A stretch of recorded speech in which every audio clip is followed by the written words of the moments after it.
when a client feels a little bit uncomfortable, we give them that like satisfaction that it's okay to be a little bit uncomfortable. That's when the set kind of like sets in and feels that like it sets in and it's ready to roll. And he's like, well, between us, this, and this. And we're like, don't say that between us. That was perfect. That's the answer we want. That's authentic. And we ended up using that part. We invest in them as much as they are investing in us, and it becomes this very symbiotic relationship.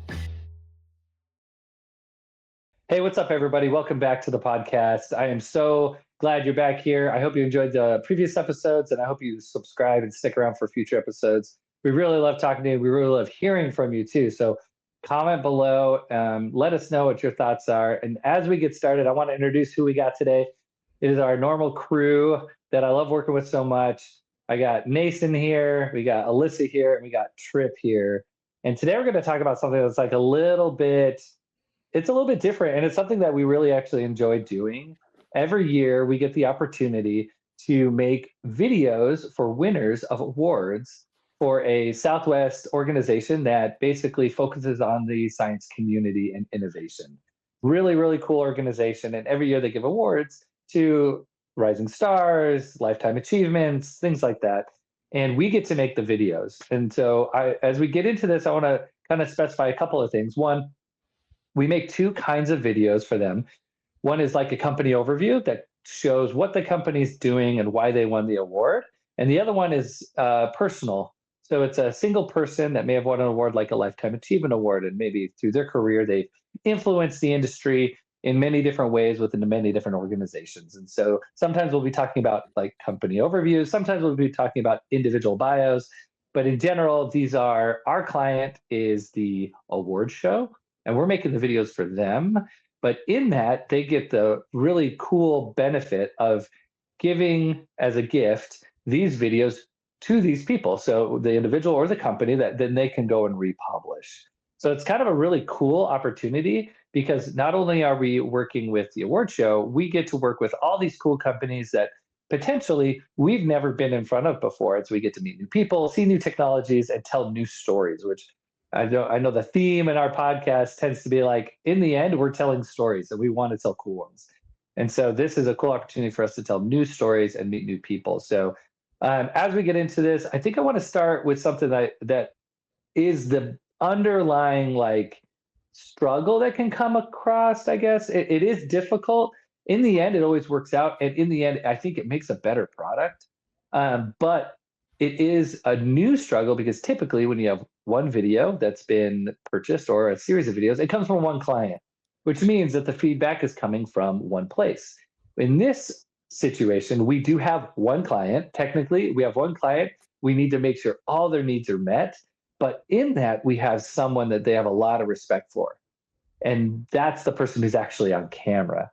And so this is very similar to a B2B testimonial in that way, or a B2C patient testimonial, where there's a lot of love and respect between our client and the people we're filming, but the people we're filming aren't our client. So it's a little bit different than the typical video. And so as I get into this, I want to jump to Alyssa. You and Trip do all the pre-calls and the meetings prior to and pre-production. How is that balance happening? Like, you're first learning about these companies have specific needs, or these people have specific needs. How are you hearing and interpreting what our client, the award show, is telling us? And how does that like go into pre-production? Yeah. So what's great about this organization is we've been working with them for a few years. So they do have a bit of a pattern and a strategy of attack that they've gained over time and practice of doing this. So typically what happens is there's a lot of like templatized, emails and meeting structures in place. So what they'll do when they've determined who the award recipients are for the event, they send us the list of, this is everyone who's receiving an award, but not all of those people will necessarily opt in to have us do the videos for them, because some of them might be coming to this event as someone who already has their own content. Like oftentimes those are bigger companies who already have, their own internal marketing teams or video teams, or they might even have, an agency that they work with regularly. But a lot of them are, small startups that are receiving awards for how quickly they've grown and what new innovation they're bringing to the market. So those companies more often than not will opt in to have us generate content for them because they don't already have it.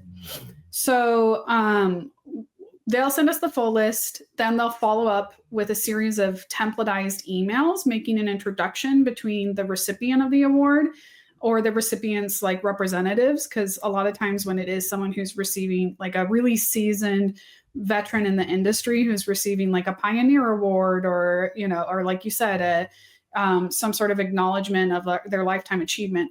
Those types of award recipients, they don't do most of the communication on their own because they tend to be pretty high level individuals who already have a lot of work on their plate. So they might have their own marketers or assistants who are doing all the scheduling. So email gets sent out to either a member of the recipient's team or to the recipient themselves from the hosting organization, the award ceremony organization.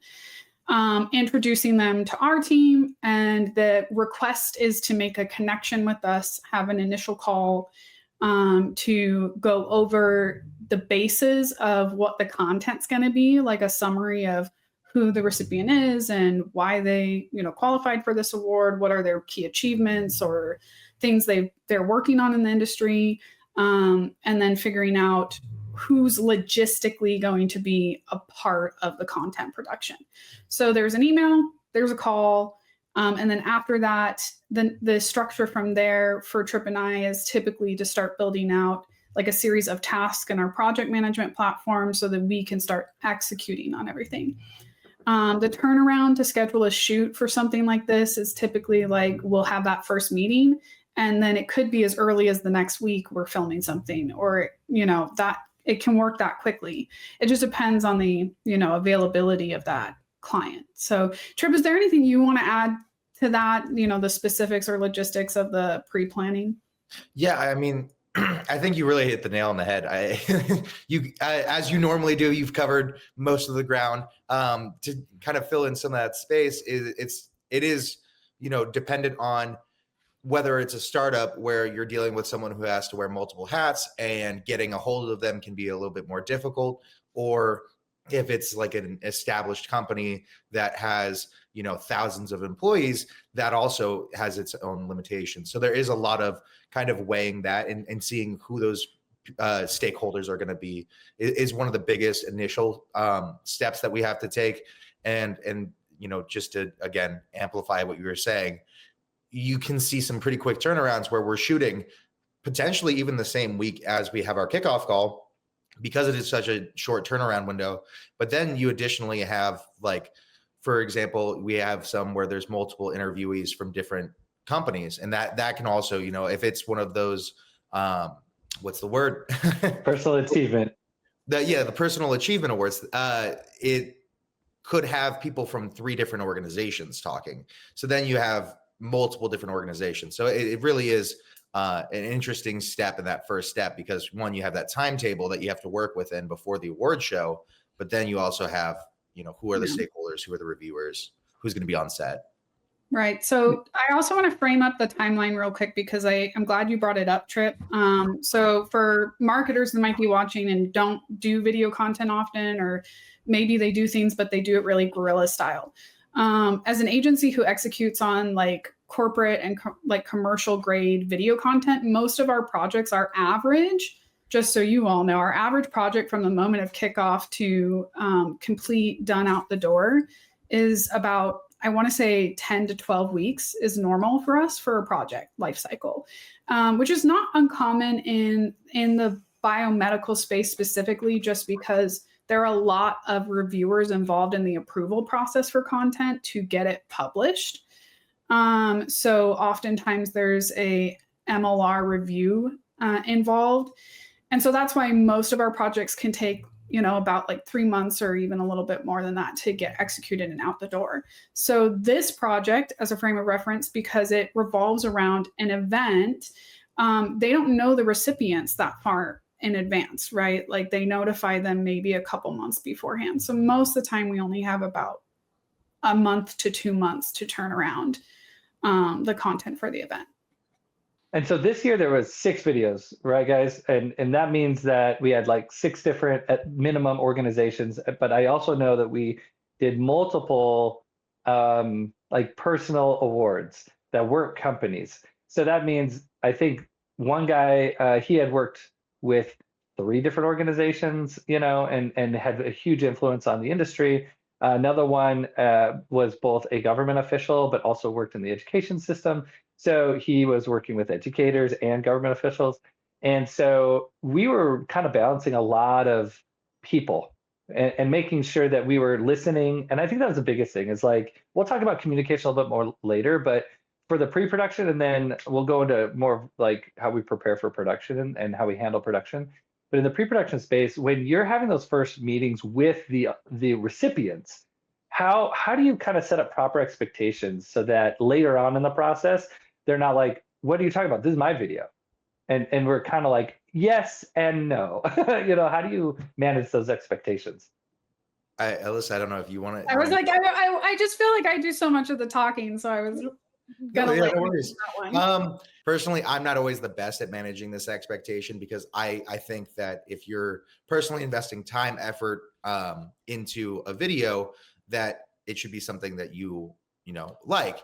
I am proud of every video that we put out, and I want the client to be as well, and I want these recipients to be as well. So I think it's a balance of saying, you know, we want this to be good for you, but at the same time, this is to serve the purpose of the award show.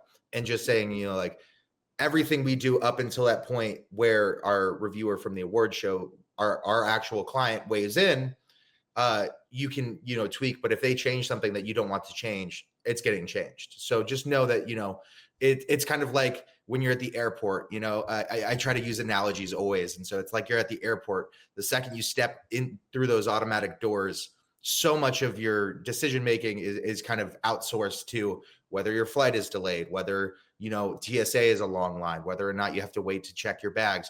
So you have decisions you can make, like you can go to Cinnabon, but you know, don't have full reign over it. You can't just say, oh, well, let's take another week, because you don't have another week to edit things. You can't, you know, make the cosmetic tweaks because there's not enough time in the budget, or there's not enough labor hours to, you know, really glamorize your skin like we do for all of my appearances on this content. So, you know.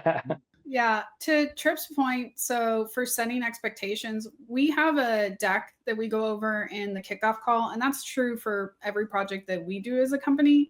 And it typically just lays out for the client, like what is included in this. And so because, again, like the award host is the one paying for it, there are limitations to what's included in the content creation. And so oftentimes we'll respond to that first email that they received with some links to examples of past award winners' videos to say, hey, this is the type of stuff that we've done historically for this and what could be, you know, within the scope of what we can accomplish for you.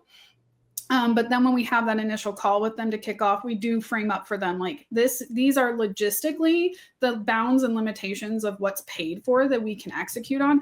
And in our experience, this is what we can fit in that time frame. So, you know, they only really have a half day to shoot, which means there's restrictions on like how many locations we can film at, how many individuals can be on camera.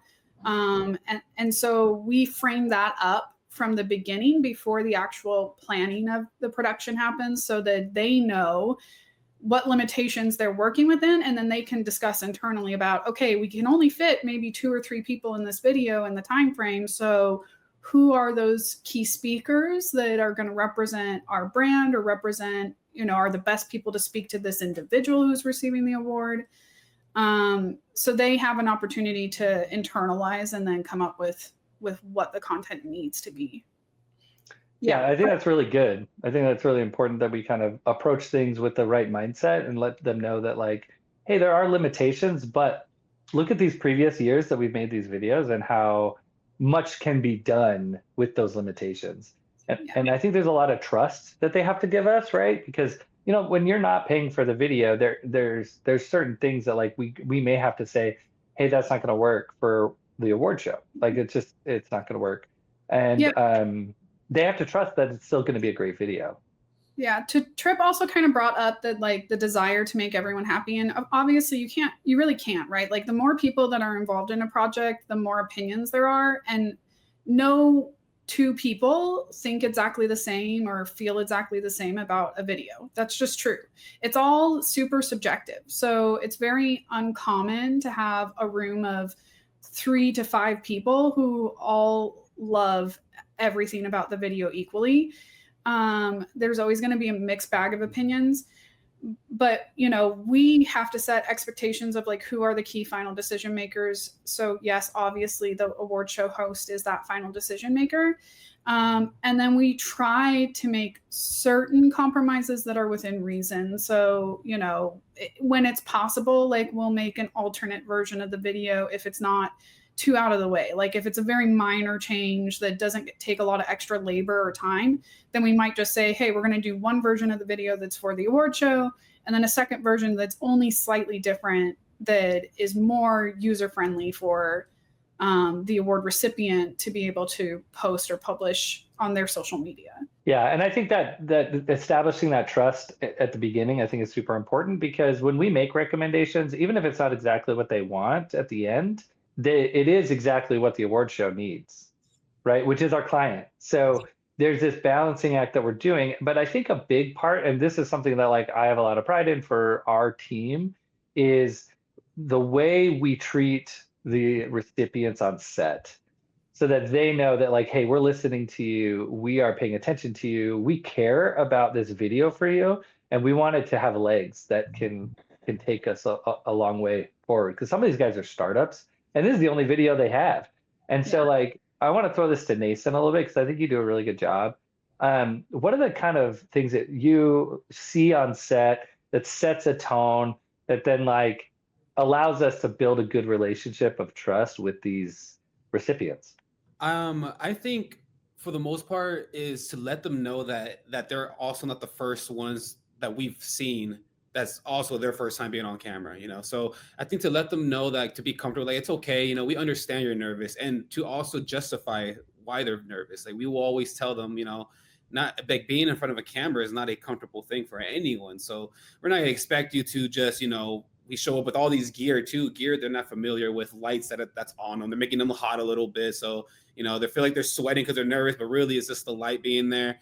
So I think for us, justifying everything that they feel and to let them know that it's okay and that we're also here to help you, and, giving them, and also explaining, we have 2 cameras so that if you do make a mistake, we'll cut that off so that it's never there. Once they hear that, they're like, oh wait, they are on my side. They want, they want me to look good. And I feel like once we say that, all the stress just goes away, and it ends up being just a positive vibe. Like we always just end up laughing, because if they do make a mistake, they know we're gonna fix it. They giggle, and we go right back to it. So I think that's what I see once when a client feels a little bit uncomfortable, and we give them that like satisfaction that it's okay to be a little bit uncomfortable. That's when the set kind of like sets in and feels that like it sets in and it's ready to roll.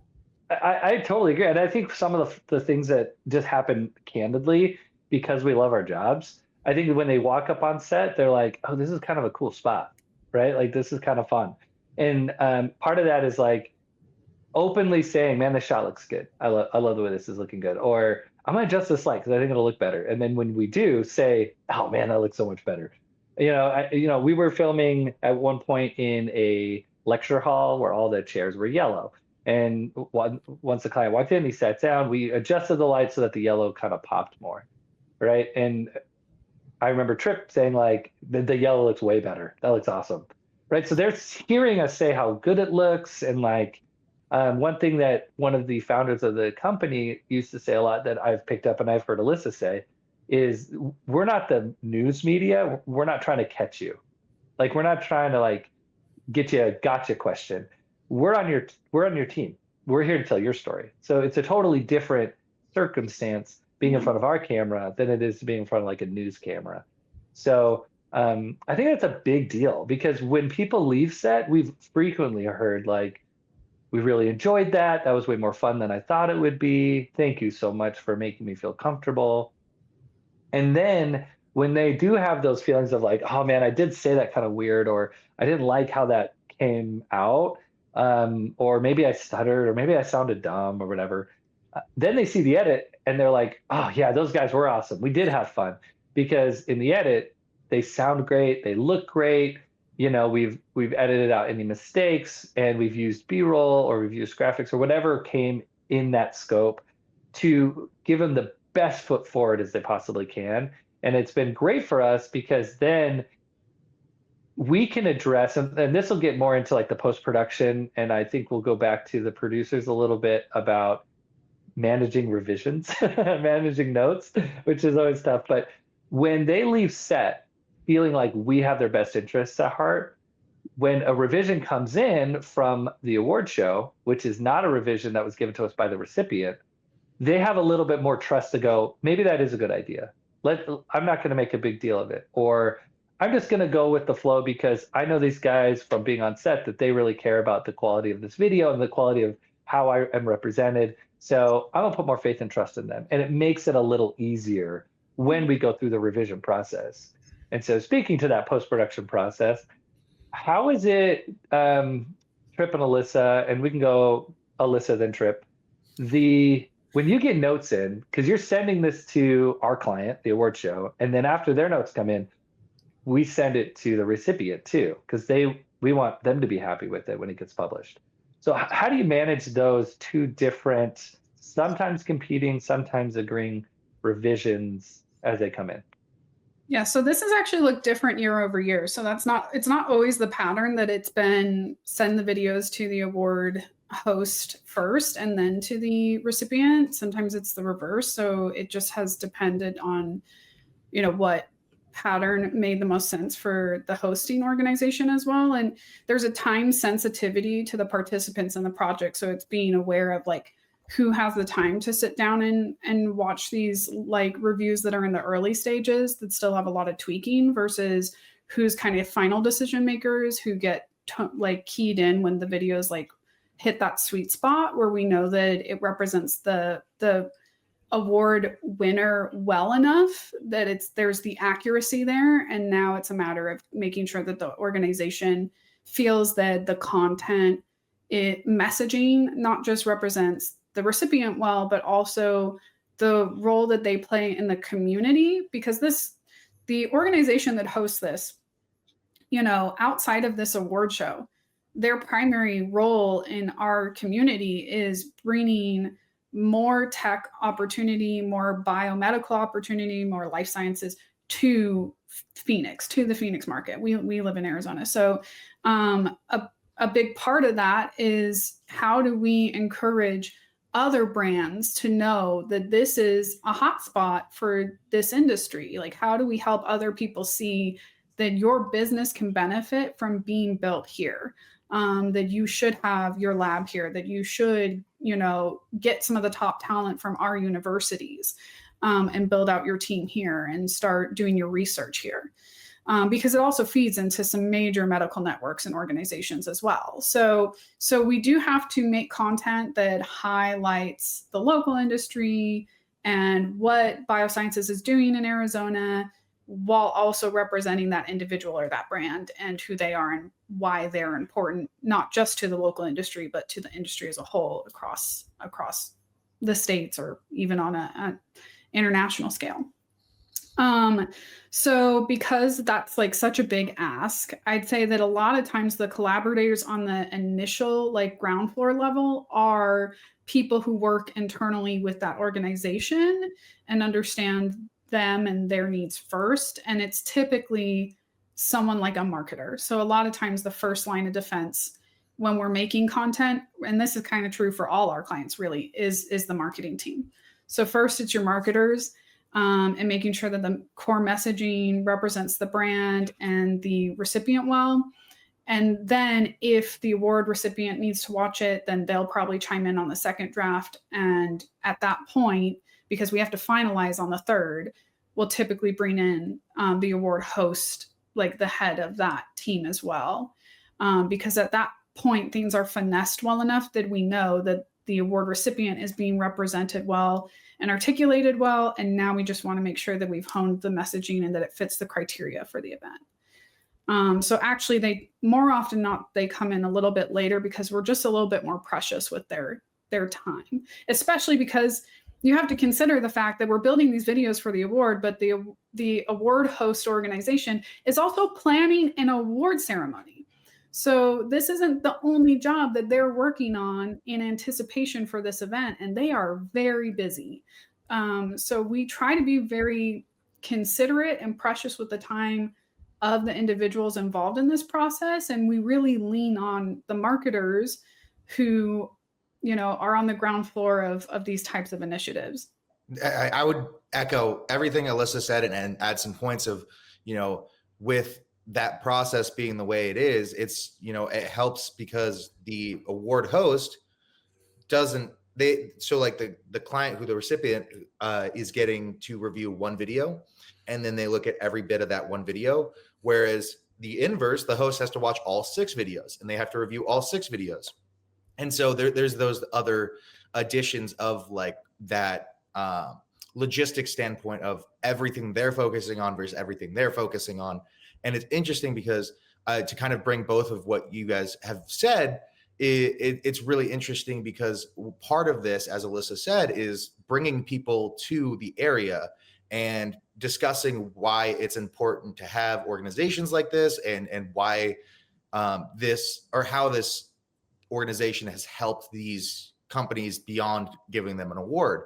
And one of the things is we could make a minor tweak of maybe removing that question from the video, but these people are so grateful, these companies and these people are so grateful to this award, the award host, that they end up keeping that every time. And, you know, one of my favorite parts was on a previous year, you know, we were talking and we were interviewing, and at a certain point, you know, we asked that question of, you know, how has this organization helped you in your success? And they were like, you know, this, that, and the other thing. And they gave this really, you know, good canned kind of presentable answer. And then I was like, oh, you know, what about being, you know, physically in the city you're in? And he's like, well, between us, you know, this, and this. And we're like, don't say that between us. That was perfect. That's the answer we want. That's authentic. And we ended up using that part rather than the original answer because that's, you know, authentic. It's grateful. And so it's really cool to see how the award recipients not only are like obviously grateful for winning the award, but they're just grateful to this host, this company that is putting on these events and really helping boost it in the entire Southwest, not just in Phoenix, but like the whole Southwest. Yeah, I think so. I would say that this is a great testament to like even healthcare marketers who are doing content like customer testimonials. Like when you can leverage the content you're making and have it be multi-purpose, not just for your brand, but as almost a gift to show your gratitude to the brands that you collaborate with or the customers that you work with. Like, I think there is really great value to be had out of that. Like sometimes you have to think about the media you're making and not just how it serves your business, but also how it helps grow your relationships. How can I use this not just as a resource for my sales team to go out and get new clients and customers, but also how can I take this media and leverage it as a customer service tool to the clients I'm already collaborating with to encourage them to retain, to continue to want to work with us and to spend more money with us and to feel like we invest in them as much as they are investing in us. And it becomes this very symbiotic relationship.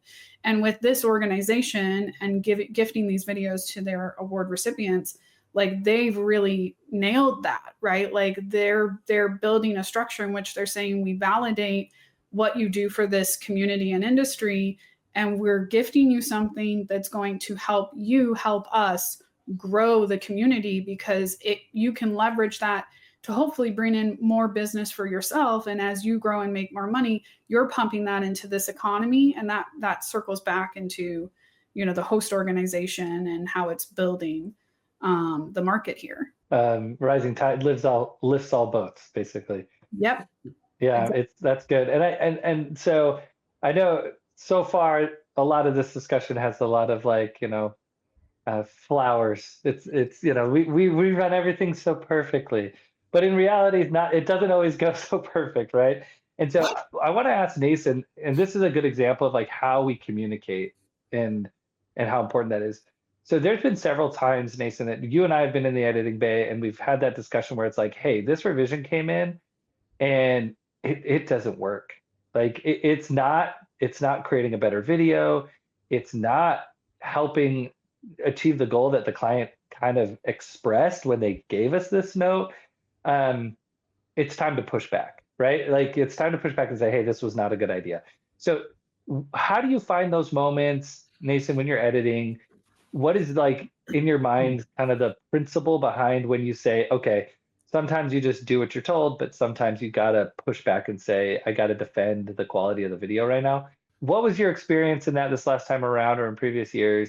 And how do you push back? And what are those conversations like when you call Trip or Alyssa and say, hey, we got to push back on these notes? Yeah, so I would say this recent one was the first time where it was kind of difficult in the terms of we had a lot of people in one video and we had to make it to a certain time, as in like a 3-minute video or max 4 minutes.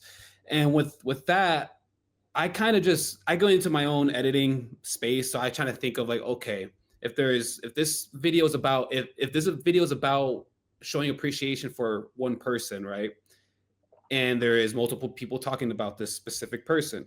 And we also have the interview of that person that they're showing appreciation of.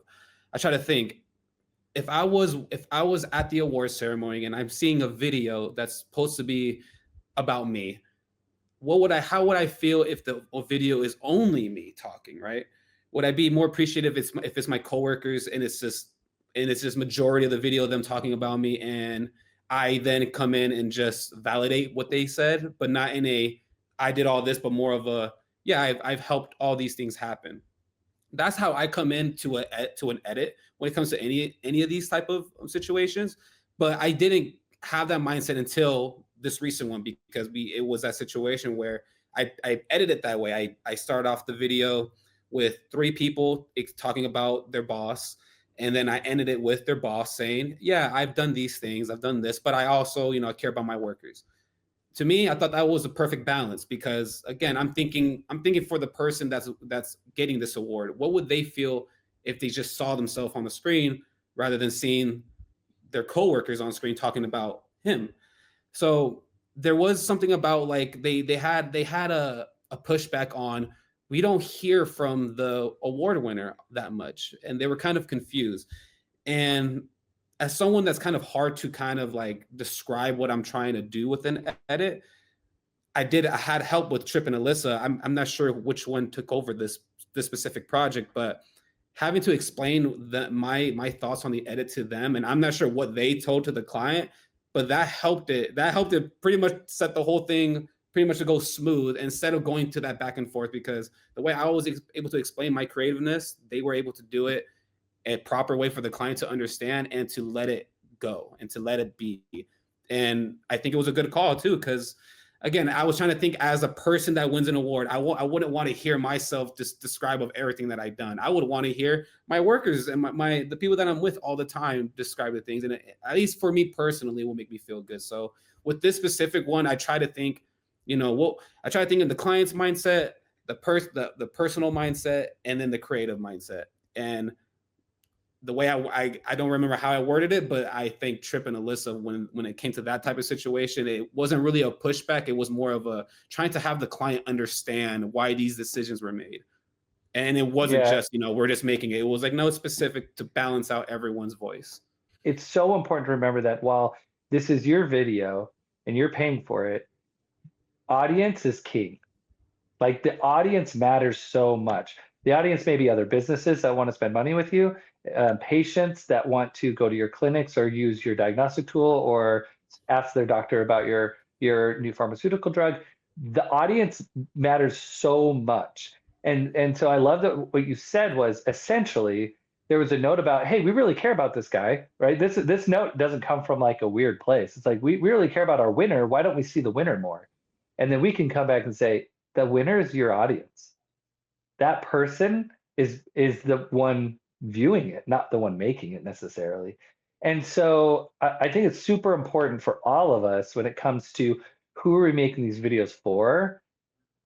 it's for the audience. It's for the people who need the information, who need to feel something sometimes, right? That motivates them to act in a positive way.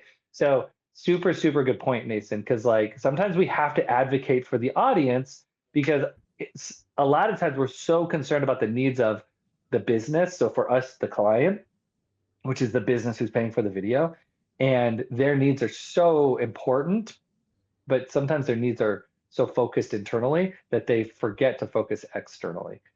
Who's the audience? What does the audience need to hear or see? And how can we make that audience feel something so they can act with purpose in a positive way? And so I don't remember who was producing that particular video, but Trip, I guess that was you. If you can just kind of, how are you because producer does this fun role of taking like the artsy people who are artsy and then converting their language into, logistical, hey, this is our purpose and it's going to benefit you in the long run logistically and from a marketing perspective. So how did that conversation go? Because it seems in the end, everyone was super happy with that video. Like, I think everyone loved it. Yeah. I think what was very helpful about this one was the fact that the recipient is a super humble person. And their first request was that they have these specific people talk about them. And the reason being is these people meant a lot to the recipient. And so kind of just taking that information and kind of reflecting that back and then just saying, this person who was only in one of the interviews, not the other 3 interviews, saw this video and saw that the importance of, this story isn't in what he says, but in what is said about him. And so just kind of really taking the information, I feel like this isn't serving the video that Nason gives me. This doesn't serve the story. This isn't, this isn't what the audience wants. This isn't, and then kind of saying, okay, how do we reflect this? And the biggest thing for me is, I'm a translator.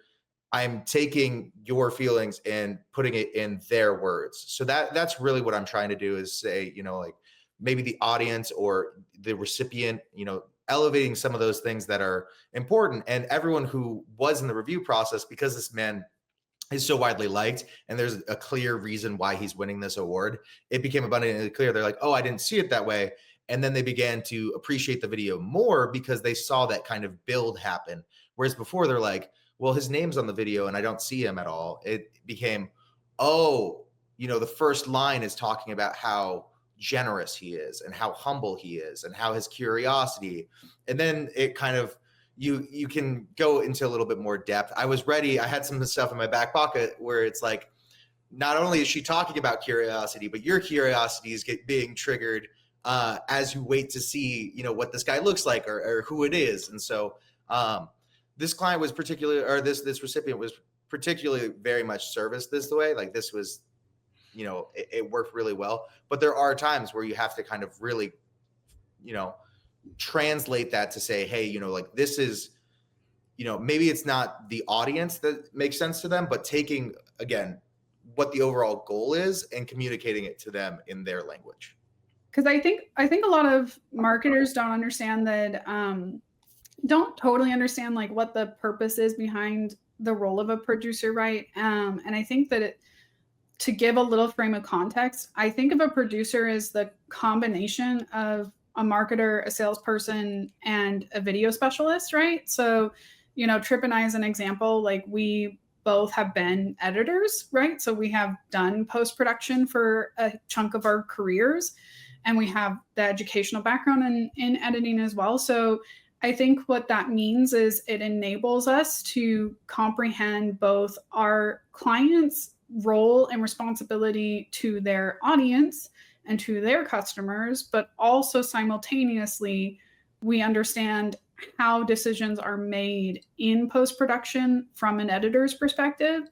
So oftentimes it doesn't take much for an editor to tell me like a certain revision can't be made, because as soon as they say like a few key words, I understand immediately, oh, okay, this means this to a person who doesn't speak that language, right? And so it's very easy for us to turn around and help a client understand how a choice was made or executed on, because we understand those two different languages very effectively. And ultimately, I do want to add the following point, which is if that was a very important thing for them, and they had it's not like we're gonna say, like our word is final, right? If you truly believe that it would have been better the other way, but again, like I said, in this scenario, they saw the alternative view and it changed their mind, and they saw how it enhanced the video. But if it was the inverse, we would be happy to make it work, because it is a creative balance. We're working with you. Yeah, it's a collaboration. Yeah, in the end, it's your video. But I think it's cool that we can openly say, and I think if you ask a lot of our clients if this is true, it's like, we will do everything we can to accommodate your needs within the budget. But we will challenge you when we need to advocate for the audience or the video. And what that means is we really, really want to make something of high quality for you. And if the decisions being made, we don't fully understand, or we feel like maybe detrimental to the product itself that we hand you in the end, we'll voice that. And I think you want us to. And I think that's the difference between a marketing agency who specializes in video and a hired hand. Like we've all been on sets where we're just a hired camera op that day, or a hired line producer that day, or whatever it is. And your job is to show up, do that single job, and then to go home, right? The final product isn't your worry. It's that one thing you're doing that's your worry. If you're a camera op, it's to make it look good and have the camera function properly. And that's it. So because we're an agency that sees the process from the beginning all the way to the end, there will be times where we come back and say, I want to better understand this revision. Because of these reasons, we have concerns that it may be detrimental to the video. And then we can have that conversation, and it's not uncomfortable, because I think we put in all that work prior to that to build a relationship of trust where they know we're coming from a good place. We're not just trying to not do a revision. We're trying to do the best we can for the video. And so I hope this podcast was, I know we talked about a lot of things, and I hope it was really, really helpful. But the main thing is communication and building trust is super important with our clients. And knowing that when we share things between, say, like an award show and a recipient, that all of this is like above water. We're not hiding anything. We want to communicate, and we want the video, the product that we hand you, to be the best possible product that we can hand you. So if you guys have any questions about similar situations to this, or circumstances you maybe had in the past, or you're planning to do in the future in regards to having you being the client and then having other interested parties involved, put those comments below. Let us know what your concerns are, and we would love to address them. Also, there's a lot more of these podcasts coming out, so don't forget to like, subscribe, turn on notifications, do all those good things so that we can keep this conversation going, because I think in the end, it's just going to make our industry better, and it's going to allow us to make better content for the bioscience community. Thank you, guys. See you next time.